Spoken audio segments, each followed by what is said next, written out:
Why insurance feels like a gamble we hope to lose.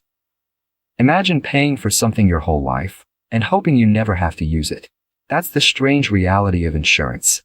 It's a product millions buy, yet no one wants to claim. You pay monthly premiums year after year for what? Peace of mind? A safety net? Or could it be something more, something that helps you build wealth? Many people see insurance as a sunk cost, a necessary evil, or just a legal requirement. Others, however, swear by its value, not only for protection but as a tool for financial growth. So the question arises, is insurance just a shield against risk, or is it a legitimate investment strategy? Let's peel back the layers, explore the history, dissect the numbers, and look at real-world examples to find the answer. Because when it comes to your money and your future, you need to know if insurance is working for you or against you. The origins and purpose of insurance. Managing life's uncertainties. Insurance has been around longer than most people think. The first forms of insurance can be traced back thousands of years to ancient Babylon, where traders would pay a premium to guarantee their goods were protected during dangerous journeys. The logic was simple. Better to lose a small amount now than risk losing everything later. Over centuries, this concept evolved.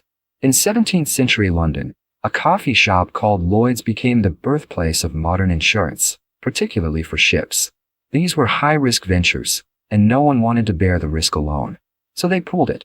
Today, insurance works on the same basic principle. A group of people pays into a pool, and when one of them suffers a loss, whether it's a car accident, illness, or death, the pool pays out. It's about spreading risk. But here's where it gets interesting. Some insurance policies began to offer more than just protection. They promised a return, a cash value, or even dividends. That's where the line between protection and investment starts to blur.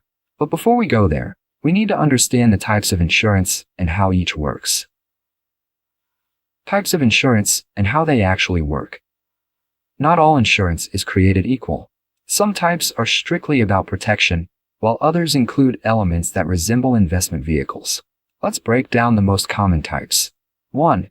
Term life insurance. This is pure protection. You pay a premium, and if you die during the policy term, your beneficiaries receive a payout. If you outlive the term, you get nothing. No savings, no returns. It's like renting insurance. You get coverage, but no ownership or value accrues. 2. Whole life insurance. This combines protection with a savings component. A portion of your premium goes into a cash value account, which grows over time. You can borrow against it, or even cash it out. It's often marketed as an investment. 3. Health insurance. This protects against medical costs. Some plans offer perks like health savings accounts, HSAs, which are tax-advantaged and can be used for investment, but the insurance itself is about protection. 4. Auto/home insurance. These are straightforward. You insure your car or house, and if damage occurs, you're compensated. No investment here, just risk management. 5. Universal life insurance and variable life insurance. These allow more flexibility and investment choices. You can choose where to invest the cash value, such as in stocks or bonds, and potentially grow your wealth. So, some insurance types are purely about protection, while others offer potential for financial growth. But are they good investments? Let's see what's really going on under the hood. The investment side, cash value, dividends, and building wealth. Here's where the debate gets heated. Proponents of whole life or universal life insurance argue that these policies are not just protection, they're long-term financial tools. Cash value. In permanent life insurance, like whole life, part of your premium builds cash value. Over time, this grows tax-deferred. You can borrow against it, or even surrender the policy for the cash. This sounds like savings, or even investment. Dividends. Some life insurance companies pay dividends to policyholders. These are a share of the company's profits. Dividends can be taken as cash, used to reduce premiums, or reinvested to increase the cash value. Guaranteed returns. Many whole life policies guarantee a minimum return, which makes them attractive for risk-averse individuals. Tax advantages. The cash value grows tax-deferred, and death benefits are generally tax-free. This can be a powerful tool for estate planning. However, there's a flip side.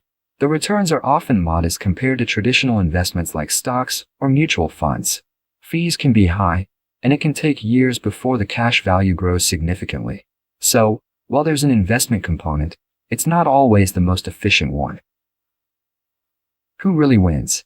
The business of insurance and profit mechanics.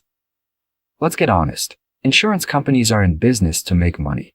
They collect premiums, invest that money, and pay out only when necessary. The house always wins, or at least tries to. Premiums versus payouts. Insurance companies rely on actuarial data to predict risks. They calculate the odds and set premiums accordingly. Most people won't use the full value of their coverage, which means the company profits. Investing your premiums. While your cash value grows slowly, insurance companies invest the bulk of your premiums in large-scale markets, earning significant returns. Fees and charges. Many cash value policies come with complex fee structures, management fees, surrender charges, and more. These can eat into your potential gains. So, yes, insurance can provide returns, but often the biggest winner is the company, not the policyholder. That's why it's crucial to understand exactly what you're buying and whether it fits your financial goals. Making smart decisions, when insurance is worth it and when it's not. So how should you think about insurance in your personal financial plan? First, understand your goals. If your goal is protection, say, ensuring your family is financially secure if something happens to you, then term life insurance is efficient and affordable. It offers high coverage for low cost. If your goal is long-term savings with a conservative, guaranteed return, and you've maxed out other investment accounts, like IRAs or 401(k)s, a whole life policy might make sense. If your goal is aggressive growth, insurance probably isn't the right vehicle. Traditional investments will likely outperform cash value policies over time. Also, think about timing. Starting a whole life policy later in life may not be worthwhile due to the slow growth in early years. Lastly, don't forget emotional security. Some people value the peace of mind that comes from knowing they're covered, and that has its own kind of return. Protection, investment, or both? The final verdict. So, is insurance an investment or just protection? The honest answer: it depends on the type, the structure, and your personal goals. Term insurance? Pure protection. Whole or universal life? A mix of protection and low risk, long-term savings. Health, auto, and home insurance? Definitely just protection. In most cases, insurance should be seen as a foundation, a way to manage risk and ensure stability. It's not designed to replace investments, but to support them. Think of it like the walls of a house. Investments are the furniture that make life richer, but without walls, you're exposed. Use insurance wisely, understand what you're paying for, and never confuse safety with growth. There's a place for both in a strong financial plan, but only if you know the difference. Want more financial truths like this? Subscribe, drop your thoughts in the comments, and share this with someone who's debating insurance versus investment right now.